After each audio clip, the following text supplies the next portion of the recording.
സ്ത്രീകൾക്ക് ചെയ്യാൻ പറ്റാത്തതായിട്ട് ഈ ലോകത്തൊന്നുമില്ല. അതിൻ്റെ ഒരു ചെറിയൊരു ഉദാഹരണമാണ് ഞാൻ ഓമന സോമൻ.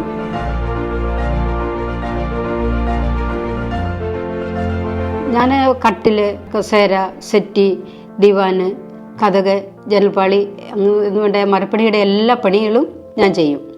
ഞങ്ങൾ നേരത്തെ താമസിച്ചുകൊണ്ടിരുന്നത് ചങ്ങനാശ്ശേരിക്കടുത്ത് പായിപ്പാട് നാലുകോടി എന്ന് പറഞ്ഞ സ്ഥലത്തായിരുന്നു.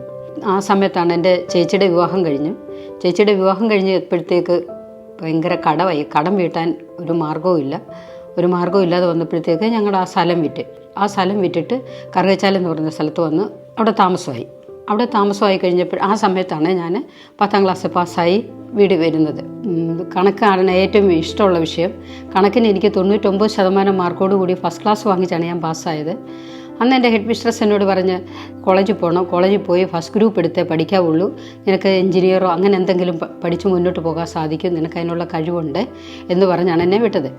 പക്ഷേ എനിക്ക് വീട്ടിൽ വന്നു കഴിഞ്ഞപ്പോഴത്തേക്ക് എല്ലാവരും പെൺപിള്ളേരെ പഠിപ്പിച്ചിട്ട് എന്നെ എടുക്കാനാ എന്നുള്ള ഒരു രീതിയിലും പിന്നെ അന്നത്തെ സാമ്പത്തിക ബുദ്ധിമുട്ടും പിന്നെ ദൂരക്കൂടുതലും എല്ലാം കൂടെ വന്നിട്ട് എനിക്ക് മുന്നോട്ട് പഠിക്കാൻ പറ്റിയില്ല. ആ സമയത്ത് എൻ്റെ അച്ഛൻ്റെ കാല് മുറിഞ്ഞ് പണിക്ക് പോകാൻ മേലാതെ റെസ്റ്റ് എടുക്കണം, 2-3 മാസം റെസ്റ്റ് എടുക്കണം. എൻ്റെ വീട്ടിലെ ആകപ്പാടെ പ്രശ്നമായിരുന്നു, സാമ്പത്തിക ബുദ്ധിമുട്ടായിരുന്നു. പിന്നെ അന്ന് ഞാൻ കൂലിപ്പണിക്ക് ഇറങ്ങി. ആ കൂലിപ്പണി ചെയ്താണ് എൻ്റെ വീട് ഞാൻ നടത്തിക്കൊണ്ടുവന്നത്. എനിക്കതിലൊത്തിരി അഭിമാനവും സന്തോഷമുണ്ട്. എൻ്റെ സഹോദരങ്ങൾക്ക് വേണ്ടി അല്ലെങ്കിൽ എൻ്റെ അച്ഛനും അമ്മയ്ക്കും വേണ്ടി എനിക്ക് എത്രയെങ്കിലും ചെയ്യാൻ പറ്റിയല്ലോ എന്നൊരു സന്തോഷമുണ്ട്. ഞാനങ്ങനെ കൂലിപ്പണി ചെയ്തിങ്ങനെ നടക്കുമ്പോൾ എനിക്ക് ചങ്ങനാശ്ശേരി പ്രസ്സിൽ കമ്പോസിങ് പഠിക്കാനായിട്ട് ഒരു അവസരം കിട്ടുക. കമ്പോസിങ് പഠിച്ച് 6 മാസം കഴിഞ്ഞപ്പം തന്നെ എന്നെ ജോലിക്കെടുത്തു. എനിക്കവിടെ ജോലി കിട്ടി. നല്ല ശമ്പളത്തോടു കൂടിയാണ് ജോലി കിട്ടിയത്. 10ാം ക്ലാസ് ഞാൻ പഠിക്കുമ്പോൾ വിളക്കുവട്ടത്തിരുന്നാണ് ഞാൻ ഫസ്റ്റ് ക്ലാസ് മേടിച്ചത്. അതെൻ്റെ മനസ്സിൽ ഇങ്ങനെ കിടക്കുമായിരുന്നു. ആ മനസ്സ് കിടന്നിട്ട് പിന്നെന്താണെന്ന് പറഞ്ഞാൽ എനിക്ക് കോളേജിൽ പോകാൻ പറ്റത്തില്ല. അതുകൊണ്ട് ഞാൻ എൻ്റെ സ്വന്തം ഇഷ്ടത്തിന് ഞാൻ ടൈപ്പ് റൈറ്റിങ് ഷോർട്ട് ഹാൻഡും പഠിക്കുക. ടൈപ്പ് റൈറ്റിങ് ലോവറും പാസ്സായി, ഹയറും പാസ്സായി, ഷോർട്ട് ഹാൻഡ് ലോവർ പാസ്സായി. അതിനുശേഷം എനിക്ക് പേപ്പറിനകത്ത് കണ്ട ഒരു പരസ്യം കണ്ടിട്ട് ഞാൻ ഗവൺമെൻറ് പ്രസ്സിലേക്ക് അപ്ലൈ ചെയ്യുന്നു. PSC ടെസ്റ്റ് പാസ്സാകണമായിരുന്നു. രാത്രിയിലൊക്കെ ജോലിയും കഴിഞ്ഞ് വന്നിരുന്ന് വിളക്കുവട്ടത്തിരുന്ന് പഠിച്ചാണ് PSC ടെസ്റ്റ് ആദ്യം തന്നെ എനിക്ക് പാസ്സാകാൻ പറ്റി. അതിന് രണ്ടാമത് വീണ്ടും ടൈപ്പ് റൈറ്റിങ്ങിൻ്റെ വെച്ച് അപേക്ഷ കൊടുത്തു. അതിനും ഇതുപോലെ PSC ടെസ്റ്റ് പാസ്സാകണമായിരുന്നു. അതും ഇതുപോലെ പഠിച്ചു. ആദ്യം തന്നെ എനിക്ക് പാസ്സാകാൻ പറ്റി.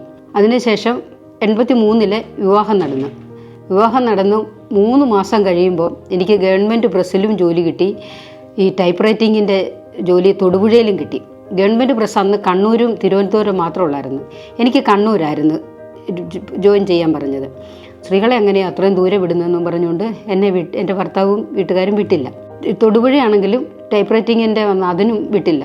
അങ്ങനെ ഗവൺമെൻറ് ജോലി കിട്ടിയിട്ട് പോലും ജോയിൻ ചെയ്യാൻ പറ്റാത്ത ഒരവസ്ഥയായിപ്പോയി. പിന്നെ 2 കുട്ടികളായി. അങ്ങനെ അങ്ങ് ജീവിച്ചു പോയ ഒരാളെ കൊണ്ട് എന്താണെന്ന് പറഞ്ഞാലും ഒരാളുടെ വരുമാനം കൊണ്ട് നമുക്ക് ജീവിക്കാൻ ഉണ്ട്. അങ്ങനെ ഇരിക്കുമ്പോൾ പിന്നെ ഇവിടെ അടുത്തൊരു പ്രസ്സിൽ കുറച്ച് നാൾ ജോലിക്ക് പോയി. അവർ പ്രസ് നിർത്തി കഴിഞ്ഞപ്പോഴത്തേക്ക് ഞാൻ ലേബർ ഇന്ത്യയുടെ ഏജൻസി എടുത്ത് ഏറ്റുമാനൂരുള്ള എല്ലാ വീടുകളിലും കൊടുത്ത് അങ്ങനെ പൈസ കിട്ടുമായിരുന്നു. പണ്ടൊക്കെ എൻ്റെ ചെറുപ്പകാലത്ത് നമുക്ക് ഭയങ്കരമായിട്ട് സങ്കടം തോന്നിയിട്ടുണ്ട്. കാരണം എന്ന് വെച്ച് കഴിഞ്ഞാൽ നമ്മൾ സ്കൂൾ വിട്ട് വരുമ്പോഴത്തേനും കൂടെയുള്ള കുട്ടികൾക്കൊക്കെ അവരുടെ അമ്മമാർ വീട്ടിലുണ്ട്, ഫുഡ് ഉണ്ടാക്കി കൊടുക്കും, അവരെ കാര്യങ്ങളെല്ലാം ചെയ്തു കൊടുക്കും. പക്ഷെ അന്നും നമ്മൾ ചെറുപ്പകാലത്തിലും അമ്മ വീട്ടിലില്ല. കാരണം അമ്മ അന്നും കഷ്ടപ്പെട്ട് ജോലി ചെയ്യാൻ പോവുകയാണ്. അന്ന് നമ്മുടെ കുട്ടിക്കാലത്ത് അതൊന്നും നമുക്ക് മനസ്സിലാകത്തില്ല. അപ്പം നമ്മളൊത്തിരി സങ്കടപ്പെട്ടിട്ടുണ്ട്. അമ്മയോട് പലപ്പോഴും പറഞ്ഞിട്ടുണ്ട്, അമ്മ ഇങ്ങനെ ഇരിക്കണം, വീട്ടിലിരിക്കണം, കാര്യങ്ങൾ ചെയ്തു തരണം എന്നൊക്കെ പറഞ്ഞിട്ടുണ്ട്. പക്ഷെ അന്നും അമ്മ ചെറിയൊരു ചിരിയോടുകൂടി അതൊക്കെ തള്ളി വിട്ടുകയാണ് ചെയ്യാറുള്ളത്. അപ്പോൾ ആ ഒരു ചിരിയുടെ ഒരു കാര്യം എനിക്കിപ്പോഴാണ്, നമുക്ക് വയസ്സായപ്പോഴാണ് നമുക്ക് ഈ കാര്യങ്ങൾ മനസ്സിലാകുന്നത്. ആ സമയത്താണ് എനിക്ക് അർച്ചന വിമൻ സെൻ്ററിൽ മരപ്പണി പഠിപ്പിക്കുന്നുണ്ടെന്ന് അറിവ് കിട്ടി. ഓമനയുടെ ജീവിതം വഴിമുട്ടി നിന്ന ഒരു സന്ദർഭത്തിലാണ് അവൾ അർച്ചന വിമൻ സെൻ്ററിൻ്റെ കാർപ്പൻട്രി ട്രെയിനിങ്ങിനെ കുറിച്ച് അറിയുന്നതും അവിടേക്ക് പ്രവേശിക്കുന്നതും. ഒരു കാർപ്പൻട്രി കുടുംബത്തിലായിട്ട് ഉളിയും കൊട്ടുവടിയും ഒന്നും എടുത്തിട്ടില്ല, തൊട്ടാൽ അത് അശുദ്ധമാകും, സ്ത്രീകൾക്കിത് പാടില്ല എന്നൊക്കെയാണ് പറയുന്നതെന്നൊക്കെ കേട്ടപ്പോൾ ഞാൻ അത്ഭുതപ്പെട്ടു പോയി. അർച്ചന വിമൻ സെൻ്ററിൽ വന്നു. ആദ്യം ഞങ്ങൾക്ക് മുളയുടെ ട്രെയിനിങ് ആയിരുന്നു. അതിനുശേഷം മരപ്പണി പഠിച്ചു.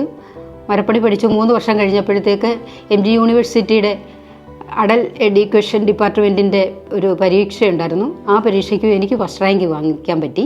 പെട്ടെന്ന് മുൻപന്തിയിലേക്ക് വന്ന ഒരു സ്ത്രീയാണ് അവർ. അതുകൊണ്ടായിരിക്കണം അതിൻ്റെ ഒരു പരീക്ഷയൊക്കെ വന്നപ്പോഴത്തേനും എക്സാമിലൊക്കെ റാങ്ക് മേടിക്കത്തക്ക നിലയിലേക്ക് പഠിച്ചുയരാൻ അവൾക്ക് കഴിഞ്ഞു. അവരുടെ കുടുംബക്കാർ പോലും അത്ഭുതപ്പെട്ടു പോയി, അവരുടെ ഭർത്താവ് പ്രത്യേകിച്ചും. ആ ഫസ്റ്റ് റാങ്ക് വാങ്ങിച്ച കാരണം എന്നെ അവിടെ പഠിപ്പിക്കാനായിട്ട് ആക്കി. അങ്ങനെ പഠിപ്പിച്ചു. എൻ്റെ സാമ്പത്തിക ബുദ്ധിമുട്ടുകളെല്ലാം മാറി. എനിക്ക് എൻ്റെ വീട് വെക്കാനായിട്ട് പറ്റി, എൻ്റെ കുട്ടികളെ പഠിപ്പിക്കാൻ പറ്റി. ഈ വീടിന് വേണ്ടി എനിക്ക് ഒത്തിരി പൈസകൾ ചിലവാക്കാൻ പറ്റി. അതുപോലെ തന്നെ എൻ്റെ വീടിൻ്റെ മരപ്പണി മുഴുവനും ഞാനും എൻ്റെ ഹസ്ബൻഡും തന്നെയാണ് ചെയ്തിരിക്കുന്നത്. പിന്നീടാണ് അവർക്ക് പലതരത്തിലുള്ള അവസരങ്ങൾ, ഈവൻ ഇന്ത്യക്ക് വെളിയിലുള്ള ട്രേഡ്സ് വിമൻ എന്ന് പറയുന്ന ഇതുപോലെയുള്ള തൊഴിലുകൾ, സാധാരണ പുരുഷന്മാർ ചെയ്യുന്ന മേഖലയിലുള്ള തൊഴിലുകൾ ചെയ്യുന്ന മേസ്തിരിയായിട്ട്, കാർപ്പൻ്ററായിട്ട്, പ്ലംബറായിട്ട്, ഇലക്ട്രീഷ്യനായിട്ടൊക്കെ ഉള്ളവർ ഒരു സന്ദർശനം നടത്തി കേരളത്തിലേക്ക്, ഞങ്ങളുടെ ഈ വർക്ക്ഷോപ്പിലേക്ക്. അവരും കൂടെ വന്ന് ഇവരുടെ കൂടെയൊക്കെ വർക്ക് ചെയ്ത് അതിനെക്കുറിച്ചുള്ള വിവരണങ്ങളൊക്കെ നാട് മുഴുവൻ പരന്നപ്പോഴത്തേക്കും വീട്ടുകാർക്ക് ഭയങ്കര അഭിമാനമായി. ഭർത്താവിന് ഭയങ്കര അഭിമാനം, എൻ്റെ ഭാര്യയ്ക്ക് ഇത്രയും വലിയ ഉയർന്ന ഒരു നിലവാരമുള്ള ഒരവസ്ഥ കിട്ടിയല്ലോ എന്നൊക്കെയുള്ള ഒരു സന്തോഷം. എനിക്ക് പഠിക്കാൻ പറ്റാത്തതുകൊണ്ട് എൻ്റെ കുട്ടികളെ നല്ല രീതിയിൽ പഠിപ്പിക്കണമെന്നുള്ള ഒരു ആഗ്രഹമായിരുന്നു എനിക്ക്. അതിനുവേണ്ടി ഒരാൾ കൊണ്ടുവന്ന് പറ്റത്തില്ലെന്ന് എനിക്കറിയാം. ഞാൻ അതുകൊണ്ട് തന്നെ അന്നു മുതലുള്ള കഷ്ടപ്പാടാണ് എനിക്ക്. ഞാൻ കഷ്ടപ്പെട്ടു. എനിക്ക് ഒത്തിരി സന്തോഷമുണ്ട്. എൻ്റെ മോനെ വലിയ മകനെ എനിക്ക് MBA പഠിപ്പിക്കാൻ പറ്റി. അത് അന്ന് നമുക്കിവിടെ കോട്ടയത്തൊന്നും ഇല്ലായിരുന്നു. കോയമ്പത്തൂർ വിട്ടാണ് പഠിപ്പിക്കാൻ പറ്റിയത്. രണ്ടാമത്തെ മോനെ കമ്പ്യൂട്ടർ എഞ്ചിനീയറിംഗ് പഠിപ്പിക്കാനായിട്ട് പറ്റി. അച്ഛന് മാത്രം കിട്ടുന്നൊരു വരുമാനം കൊണ്ടൊന്നും ഞങ്ങൾക്ക് മുന്നോട്ട് പഠിക്കാനോ അല്ലെങ്കിൽ ഞങ്ങളുടെ വീട്ടിലെ കഷ്ടപ്പാട് മാറാനോ ഉള്ള ഒരു സ്ഥിതി ഇല്ലായിരുന്നു. അപ്പം എൻ്റെ അമ്മയെപ്പോലുള്ള ഒരു വ്യക്തി ആയതുകൊണ്ട് മാത്രമാണ് അതുപോലെ കഷ്ടപ്പെട്ട് കാര്യങ്ങളൊക്കെ ചെയ്ത്. അമ്മയ്ക്ക് എന്താണെന്ന് വെച്ച് കഴിഞ്ഞാൽ അമ്മയ്ക്ക് പണ്ട് പഠിക്കാൻ പറ്റിയിട്ടില്ല. അമ്മ 10ാം ക്ലാസ്സിൽ പഠിക്കുമ്പോൾ ഫസ്റ്റ് ക്ലാസ്സിൽ പാസ്സായ ഒരാളാണ്. പക്ഷേ അന്നത്തെ ഒരു ജീവിത ചുറ്റുപാടൊക്കെ വെച്ചിട്ട് അമ്മയ്ക്ക് പഠിക്കാൻ പറ്റിയിട്ടില്ല. അത് അമ്മ ഞങ്ങളിലൂടെ അത് നേടിയെടുത്തു എന്നുള്ളതാണ്. അർച്ചന വിമൻ സെൻ്ററിൽ ഞങ്ങൾക്ക് കറക്റ്റ് 9 ആകുമ്പോൾ അവിടെ ചെല്ലണമായിരുന്നു. എനിക്ക് 2 ബസ് മാറി കയറി വേണം പോകാൻ. രാവിലെ ജോലിയെല്ലാം കഴിഞ്ഞ് കുട്ടികളെ സ്കൂളിലും വിട്ട് ഭർത്താവിനെയും വിട്ട് എല്ലാം കഴിഞ്ഞ് വേണമായിരുന്നു എനിക്ക് പോകാനായിട്ട്. എനിക്ക് മിക്കവാറും എനിക്ക് ബസ് മിസ് ചെയ്യും. അങ്ങനെ വന്നപ്പോഴത്തേക്ക് ഞാൻ ഇവിടുന്ന് നടന്ന് ആണ് പോയിക്കൊണ്ടിരിക്കുന്നത്. രാവിലെ കഴിക്കാൻ പോലും സമയം കിട്ടത്തില്ല. ഞാൻ എന്നിട്ട് കണ്ടത്തിൽ കൂടെ നടന്ന് കഴിച്ചുകൊണ്ടാണ് പോകുന്നത്. അങ്ങനെയാണ് ഞാൻ പോയിക്കൊണ്ടിരുന്നത്. ഇത് കണ്ടു കഴിഞ്ഞപ്പോഴത്തേക്ക് ഞങ്ങളുടെ ഡയറക്ടർ ത്രേസ്യാമോസിന് ഒരു വിഷമായി. മിസ് പറഞ്ഞ് നിങ്ങളൊരു വണ്ടി മേടിച്ചു തരാമെന്ന് പറഞ്ഞ്. അപ്പോൾ എനിക്ക് എൻ്റെ കൂടെ ജോലി ഉണ്ടായിരുന്ന ഒരു പെൺകുട്ടിക്കും കൂടെ ഞങ്ങൾക്ക് 2 പേർക്കും ഞങ്ങൾ 2 വീലർ പഠിച്ചു കഴിഞ്ഞപ്പം ഞങ്ങൾക്ക് വണ്ടി എടുത്തു തന്നു. ഞങ്ങളൊരു അർച്ചന വിമൻ സെൻ്ററിൻ്റെ മെയിൻ ട്രെയിനിങ് സെൻ്റർ, അതിൻ്റെ എല്ലാ തടിപ്പണികളും നമ്മുടെ സ്ത്രീകൾ ചെയ്തതാണ്. ഓഫീസിലെ എല്ലാ മേശകളും അലമാരകളും കതകുകളും അതിലെ ഡെക്കറേഷൻസും ഒക്കെ ഇവരെ കൊണ്ട് ചെയ്യിക്കാനായിട്ട് സാധിച്ചു. ഒരു മേൽനോട്ടത്തിനുള്ള ഒരു നല്ലൊരു കാർപ്പൻ്റർ കൂടെ നിന്നത് മാത്രം, അതൊക്കെ ഞങ്ങളെ സംബന്ധിച്ച് പറയാൻ വയ്യാത്ത അഭിമാനമാണ്. പഠിക്കുന്ന കാലത്ത് പറയും പെൺപിള്ളേരെ ഒത്തിരി പഠിപ്പിച്ചിട്ട് വലിയ കാര്യമൊന്നും ഇല്ല എന്നാണ് പറയുന്നത്. എന്നെക്കൊണ്ടാണ് എൻ്റെ വീട്ടിൽ ശരിക്കും ഒരു ഉപകാരം ഉണ്ടായത് ആ സമയത്ത്, ആ കഷ്ടപ്പാടിൻ്റെ സമയത്ത്.